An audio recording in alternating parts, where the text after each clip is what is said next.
To us, paano ka nakas dito sa pelikula? Actually, nanggaling po yung casting kay manager ko, kay Ate Kyle.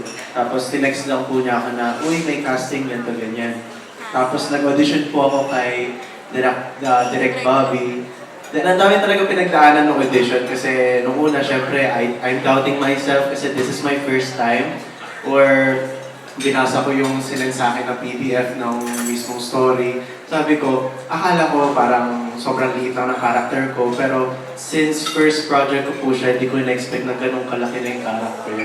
So sobrang honored ko po na ako yung pinili ni Direk Bobby kasi nalaman ko na madami po nag-audition for Gohan.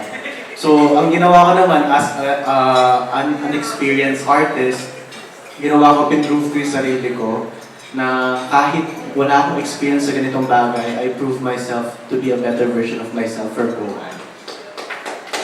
Kaya nga, gusto mo, ang tingin sa'yo, mas malaki pa ang name mo sa poster kina Angel Llana, Angel Rizal. Diba? Talagang binigyan ka ng importante. Yes. Thank you, Direk!